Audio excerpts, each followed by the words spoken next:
Hey Scorpio, this is Perrymore Tarot's daily reading for October 30th, 2025. This is for Scorpio.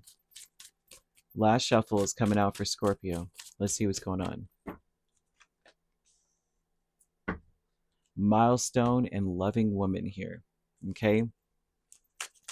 Now, the milestone in this energy is talking about a person, well, you really, that you finally got to a certain point with a person. The loving woman is not gender specific, but this is someone who you may be saying, look, no, no, no. You may feel like this person is losing their mind. You may feel like this person is representative, like a representative of like a toxic parent.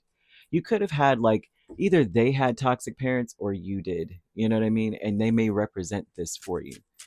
I feel like you're not trying to claim somebody. You're not trying to be like, possessive over a person. You're just like, listen, be who you are, okay? But like either forgive your parents or do something, like do something different, right? There's a big world out there and you don't have to be in this situation. You don't have to be this person.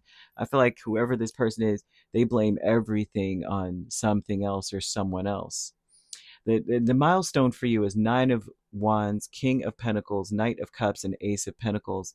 And so the milestone is that you are at this point. It feels like you're giving out the last shot to someone. You're finally at a place where like this is it. This is the last time. You understand? This is it. I'm done, right? That much I'm seeing. Okay, it doesn't have to be, oh, it's over or anything like that, where I'm never talking to these people or this person again, or I'm never shopping at this store again. That kind of, I'm being dramatic, but I'm saying some of you are at a place now where you're giving something or someone, especially someone, one more opportunity. Okay, because it's starting to become a place where you're saying someone needs counseling, someone needs therapy. Okay, you're going to need therapy messing around with this situation. Like that's where you're at. Like this is it. This is my last stand. I'm taking a stand.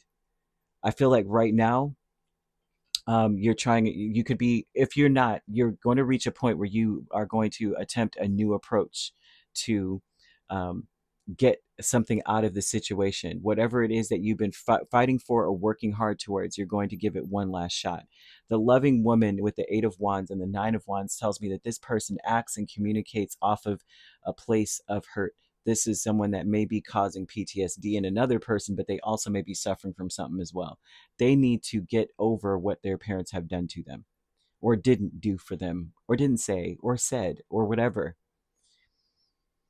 They've got to. I feel like you can sense that in them, that maybe they're not telling you all everything that about what happened, but you can sense it and you may be collecting their emotions, which is why I'm seeing the mirroring of the Nine of Wands. Okay, it's time to do a deep dive now. Okay, and you want to say, I am safe to be my true authentic self. Your true authentic self may have been nice about this or sugarcoaty about it. It's probably time for you to be yourself. If it's you're being yourself, then you may be the type right now that's like, I'm too old for this mess. I'm not about to sugarcoat this. Um I'm not about to like, tiptoe around this. What is your deal? I feel like you usually probably would do so, but this is, when someone's like, I've been so hurt and life has been so hard, you just don't want to come in like, I get it, but for the love of it, all that's holy, like get yourself together.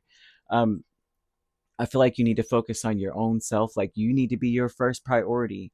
You cannot let someone else be a priority in your space because they are like they're not even putting themselves as a priority. They're placing blame everywhere else.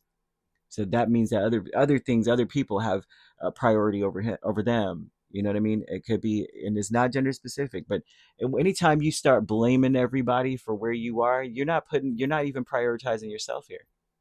You're not going, well, I need to take responsibility for my side of the street. You know,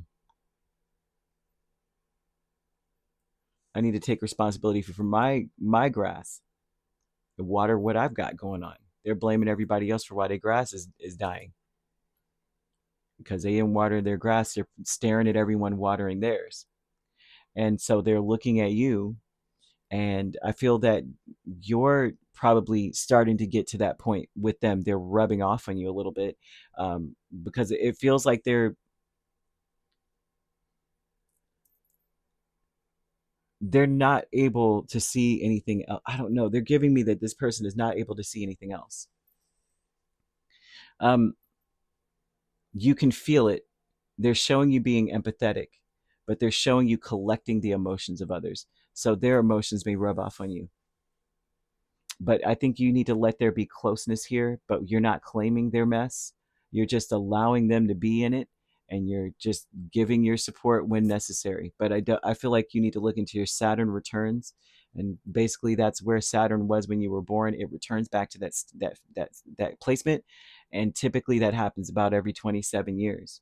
And that speaks of your wisdom, your age, your development, like where you are as a person, um, your principles and things of that nature, what you were, the principles that you were imbued with and how you gained them, and how maybe you have jumped from precept to precept and you are now on a different level. You want to look into where that is, and your seventh house, because your philosophy on relationships, may is going to play a huge part into this. Like, relationships could encompass everything: sibling relationships, familial, romantic and friendships and coworker, like occupational relationships. You want to look into where that is for you, because your philosophy may be attracting or resonating with another person's trauma, and you just want to see where that is, right? uh, in general, because we attract what's inside of us, whether it's for the opposite or the complementary.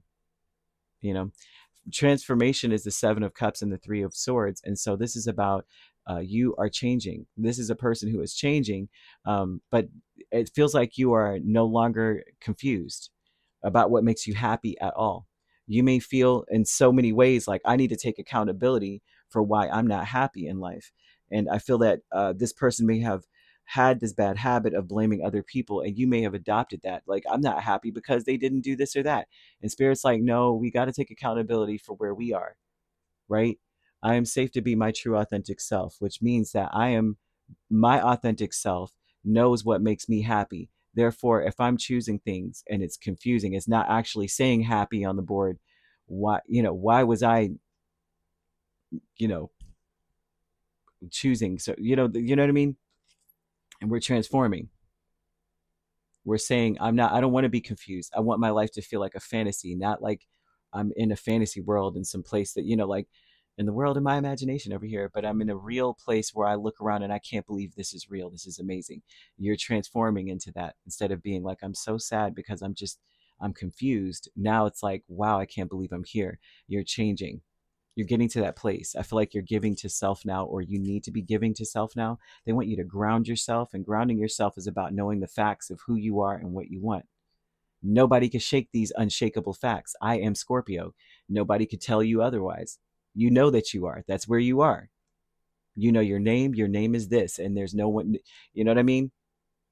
That's an unshakable, grounding fact. What else? Stuck energy is three of cups and two of wands. Now, what you may be stuck on is how much work it's going to take. How much work it's going to take to, like, once you reevaluate everything, how much is going to be for you to get yourself back together. They want you to have a little bit of a diversity in your space, which means that you've got to let go of what no longer serves you, but to grasp onto what does. And it's going to be a multitude of different things, right? So diversity could be like, not only am I eating healthier, but I'm also doing a little bit of light exercise, and I'm also taking my vitamins, and I'm also doing yoga, and I'm also doing, Reiki healing, and I'm also aligning my chakras, and I'm also, you know what I mean, doing crystal healing, or I'm also going to this place and doing XYZ. And that's just an idea, but not necessarily what it's saying. But it's like a diverse amount of things, right? You want to, angel number 0707 is here, and that speaks of truly letting go of what no longer serves you, especially grudges. It does not serve you to hold on to grudges. It doesn't. because you connect yourself to the person when you hold on to them. And they taint everything about you, especially with your extreme um, empathy, your empathetic abilities. You don't want to tie yourself to someone that you have a grudge with, or you'll end up being like them. I'm so serious. That I kid you not, I've seen this in my family. I watched this young man hold a grudge against his father. His father's a great guy, but we all have our stuff. We all got our stuff, man. And he enveloped everything that he did not like about him. All the bad qualities because of the grudge he held against his father. None of the good, like some good, but mostly it was bad. It was like he recreated his early life with his children and wife, all by holding a grudge. It was uncanny. Um, you got to express your emotions and aim towards a compromise they're asking you to. And wherever there's a lack of understanding, that's when you got to walk away. And I feel like you might experience a lack of understanding with someone because it feels like they're standing 10 toes down on it's everybody else's fault but theirs. You're going to feel like they're mentally ill when you talk to them. The spirit is like, look, the truth is going to set you free. You know what? You got to get it together. Okay. I don't know. Like that, you really got to get on that space. Like, just you try to aim towards some sort of a compromise. Can you just admit that you are causing this for you? If they can't do it, walk away. Let it go. Let it be. They won't change. You could be dealing with another Scorpio. I'm also seeing Virgo. So you could be a Libra Scorpio cusp. You could be dealing with a Leo Virgo cusp or a Virgo Libra cusp. If you're not dealing with those signs, but you don't have to be, those signs could also be in your chart. If you'd like to book a personal reading with me, my links are on my page. Peace, love, and light. Take care.